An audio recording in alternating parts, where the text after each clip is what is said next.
Dude, are you gay, man? Yeah, I'm a gay man.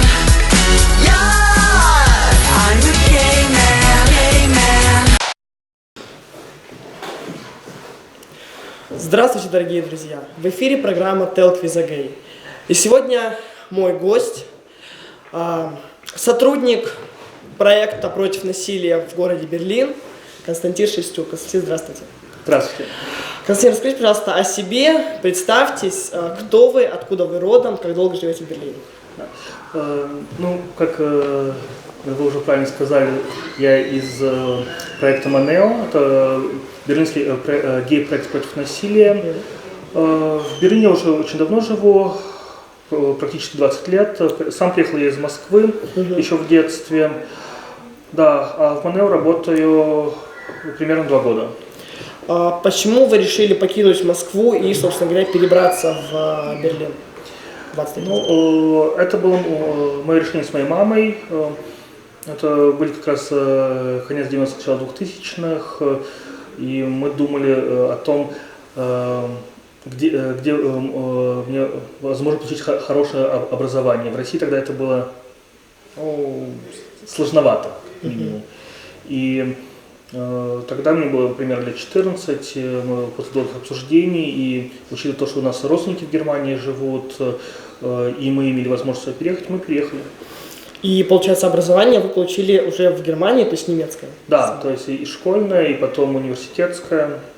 И по университетскому образованию вы кем являетесь? Я сейчас бакалавр славистики и истории и мастер политики. Отлично. Вы работаете в проекте против насилия города Берлин, да, то есть, который работает с ЛГБТ-беженцами, и непосредственно вы сами являетесь частью ЛГБТ-культуры? Да, конечно. Единственное, что хочу уточнить, МОНЕО это не только проект для ЛГБТ-беженцев, это проект для всего ЛГБТ-сообщества, но у нас есть специальный проект для беженцев. Хотя правильно уточнить то, что мы работаем для всего ЛГБТ-сообщества, но консультируем в первую очередь гомо- и бисексуальных мужчин. Расскажите, пожалуйста, о самом проекте вообще, что это за проект, кто им руководит и непосредственно как вы туда попали. МОНЕО существует очень давно, еще с 1990 года, когда в то время, когда еще в Германии был параграф 175, который криминализировал отношения между мужчинами, сексуальные отношения на добровольной основе. И он тогда был основан в Западном Берлине, но как раз когда объединился ФРГ и ГДР, тогда этот проект распространился на весь Берлин, и он был направлен на то, чтобы улучшить ситуацию в городе Берлин для гей-сообщества, чтобы предотвращать насилие против гомо- и бисексуальных людей. И сейчас проект уже разросся, он один из самых значимых проектов в Берлине. Руководитель Байстен Финке, который один из его организаторов и учредителей. Этот проект также известен тем, что он, например, организовал городской ЛГБТ-праздник, который проходит каждый год за неделю до Прайда, который посещает более 300 тысяч человек. Плюс этот проект был одним из первых, кто добился финансирования со стороны государства, и сейчас финансируется сенатором Берлина, точнее сенатором юстиции. Но надо учесть, что он финансируется, но не руководит. Это независимый проект, который поддерживает сенатом, но не подотчетен ему. Да. Также этот проект поддерживает связи с полицией, и благодаря этому проекту в Берлине, в одном из первых городов мира вообще, и в первом городе Германии появились как это сказать по-русски, в общем, люди, которые отвечают именно за ЛГБТ вопросам. ЛГБТ-полиция, вы имеете в виду? Ну, это не ЛГБТ-полиция, то есть это в каждом из отделов полиции есть представитель ЛГБТ. И при этом он или она также отвечают за преступления, направленные против ЛГБТ. То есть, если это началось с полиции, сейчас это, в общем-то, во всех службах безопасности, это и в прокуратуре, и в госбезопасности Берлина, и многих других госорганах есть такие люди, причем они не волонтеры, а именно на ставке, то есть оплачиваются городом Берлином. Да.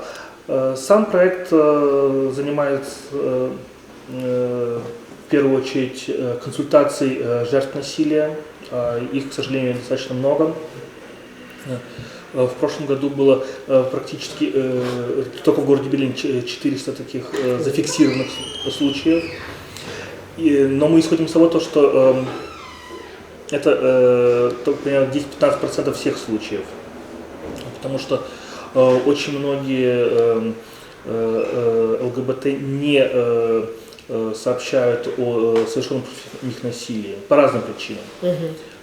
Мы стараемся, конечно, чтобы эта цифра, тех, кто сообщает, росла, но она действительно растет. То есть, если еще несколько лет назад было всего лишь 200 случаев, то сейчас уже почти 400.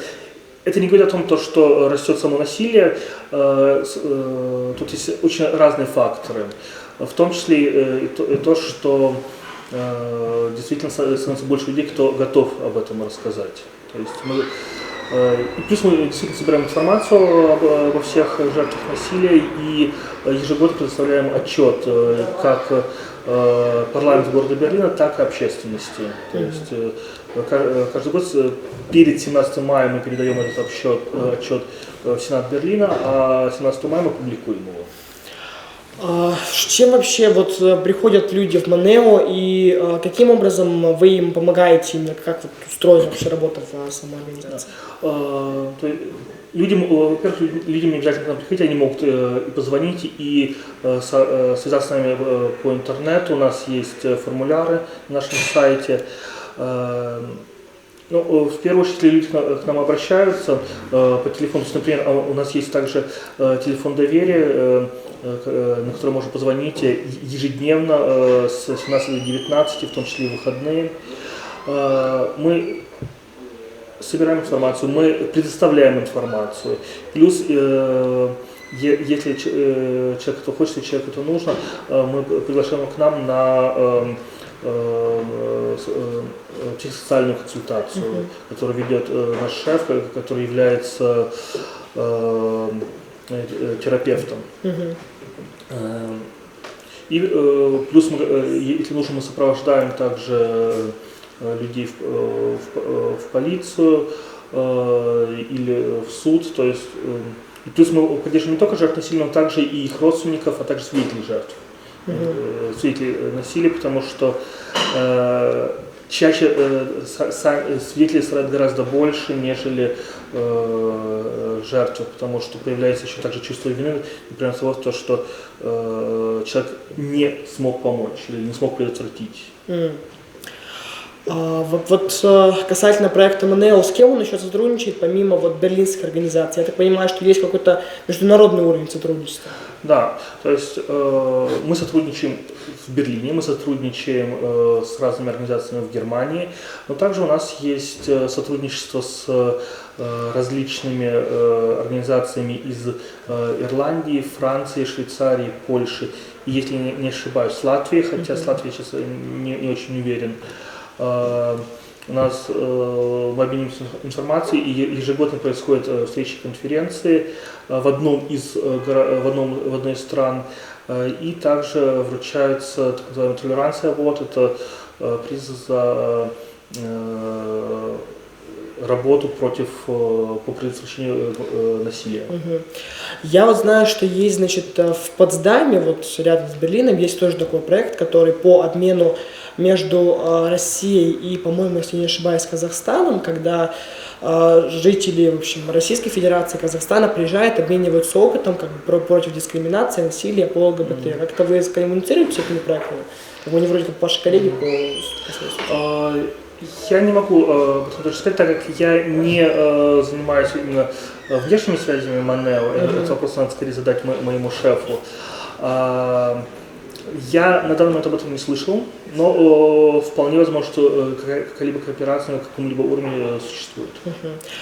Как вы непосредственно, когда вы помогаете людям, да, если вот, допустим, людям необходима помощь именно вот тех сотрудников, которые работают, ну, скажем так, в отделах полиции, да, которые работают с ЛГБТ-беженцами, как вот вы коммуницируете с ними для того, чтобы помочь, значит, вашим заявителям?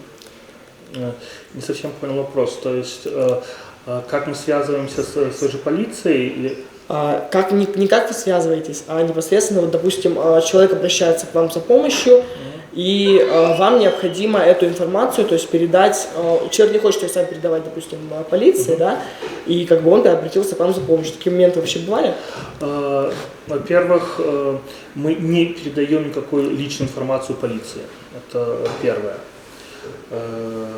Второе, что прийти к нам не обязательно писать заявление в полицию, то есть мы консультируем всех, то есть и те, кто хотят, и те, кто подали заявление в полицию, и те, кто не хотят подавать. Мы информируем о возможности подать заявление в полицию или обратиться в полицию, рассказываем о том, что есть такие сотрудники, такой отдел, но человек должен сам решить, хочет он этого или нет, готов он к этому или нет. Если он обратится к нам за помощью в плане того, как обратиться, мы, конечно, расскажем, но без согласия мы никакой информацию вообще передавать не будем. И если человек захочет, мы просто расскажем, как обратиться, но не будем сами передавать информацию. Я знаю, что вот в рамках проекта Манео есть, я так понимаю, что маленький, назовем это, подпроект, чайная Манео. Вот что это за вот такой вот небольшой подпроект и чем вообще там занимается? Чайная Манео — это только часть подпроекта. У нас есть вообще вот достаточно большой подпроект именно направленный для ЛГБТ-беженцев. И в общем, мы предоставляем все те же услуги для беженцев, что и для всех остальных жителей Берлина, с вот небольшим исключением, то, что, во-первых, у нас по четвергам и пятницам есть консультации на других языках, кроме немецкого и английского. И можно договориться о встрече, и тогда мы пригласим переводчика специально. Плюс мы работаем напрямую с различными организациями, которые работают с беженцами и с общежитиями. И также у нас есть чайная для беженцев. Это, в общем, безопасное пространство, куда беженцы могут прийти, провести свободное время, пообщаться, обменяться опытом, задать какие-то вопросы, чему-то научиться или что-то спланировать. То есть мы вместе готовим, вместе смотрим фильмы, гуляем. И также, если появляются запросы, то мы ищем информацию и делимся и со всеми. То есть на данный момент эта встреча проходит каждый четверг у нас в офисе на Нольдорфплац с 18:30 до 8 вечера. Вы вот, когда работаете непосредственно, вы как бы вот как оцениваете вообще ситуацию вот с начала вашей работы в Манео, да, и вот сейчас ситуация с ЛГБТ, вот с насилием против ЛГБТ, она улучшилась или она ухудшилась? То есть насилие стало больше, меньше или как-то все на одном уровне? Вы имеете с тех пор, как я пришел? Да, ну вообще, да, давайте возьмем пятилетний период работы, скажем. Ну, я пятилетний период слишком много, потому что я работаю только чуть больше 2 лет.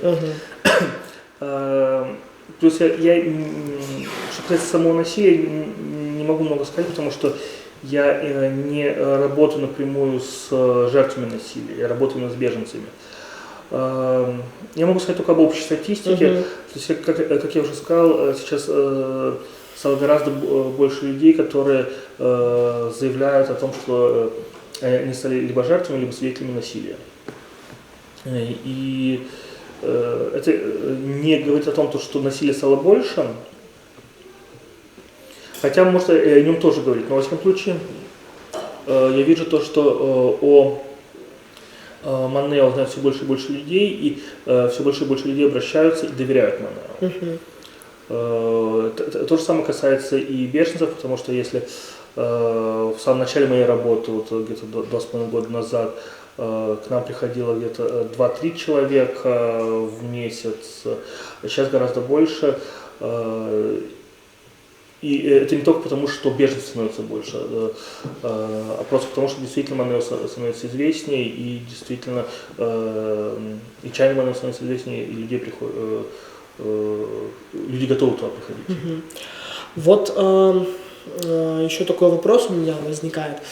Вы как вы оцениваете вообще ситуацию с правами ЛГБТ на территории, скажем так, Европы, да, и, допустим, с правами ЛГБТ в территории России, потому что вы же сами в любом случае приехали с данной стороны. Вот, на ваш взгляд, где ситуация лучше, в России или Европе? Ну, это сложно сказать, во-первых, потому что сравнивать всю Европу, Европа вообще очень многогранна, многородна, потому что есть Мальта, где Илга говорит, что там практически идеальная ситуация именно с правами ЛГБТ.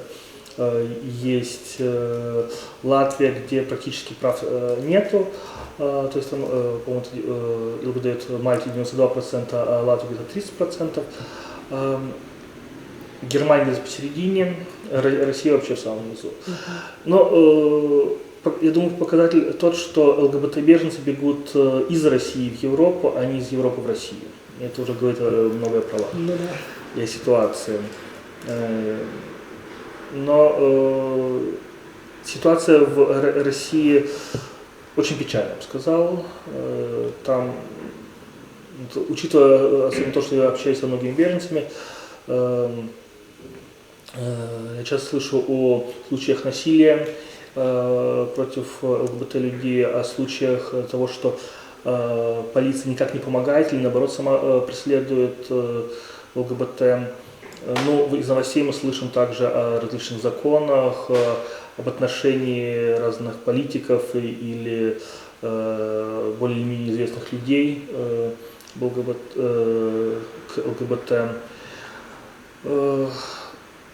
Тенденции там в России не совсем понятны, потому что, с одной стороны, политическая ситуация, как мне кажется, ухудшается, но общественная ситуация, как мне кажется, все-таки несколько улучшилась за последнее время, потому что, в всяком случае, молодежь все лучше и лучше, в смысле, что то, что я ощущаю, то, что я вижу, относится к ЛГБТ. Да. Вот напоследок я спрошу такой вопрос. Просто вот недавно в одном из интервью одной известной личности прозвучали слова о том, что мы с вами ее знаем, конечно же, не буду сейчас говорить.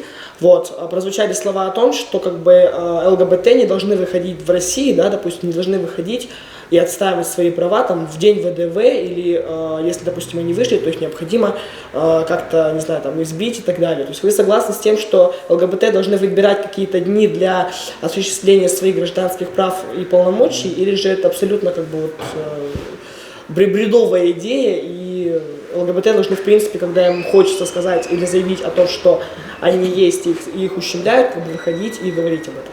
В России. Но я считаю, что это не только в России, а во всем мире должны соблюдаться права человека. И у каждого есть право иметь свое мнение и его высказывать, и также высказывать его публично, в том числе выходя на митинги и демонстрации. И это не может быть ограничено каким-то временем. С другой стороны, что касательно ЛГБТ-активизма, надо всегда не просто выйти на акцию, а это должен быть какой-то конкретный план и какой-то конкретной целью. И надо, конечно, также думать и о безопасности всех участников. Насколько, вот если брать именно день ВДВ, нет серьезных причин, почему в этот день не могут быть устроены ЛГБТ-акции.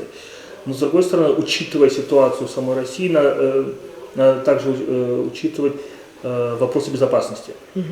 И если человек сам выходит, это одно, если человек призывает кого-то выйти в этот день, чуть-чуть другое, потому что в этом случае этот человек должен обеспечить также и безопасность тем, кого он призывает.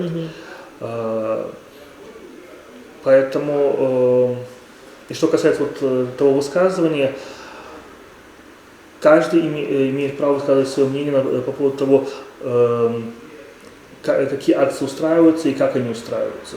Но никто не может призывать людей к насилию против тех, кто выходит на свободную демонстрацию. Спасибо, Константин. Я напоминаю, что с нами был сотрудник проекта «Манео против насилия города Берлин» Константин Шестюк. Константин, еще раз спасибо за то, что пришли, за то, что ответили на вопросы. Было очень приятно побеседовать. Надеюсь, что в Манео в будущем будут все больше и больше приходить и насилие сексуального, и нового, эмоционального среди ЛГБТ-сообщества, среди беженцев будет максимально меньше во всем мире. Спасибо. Спасибо вам.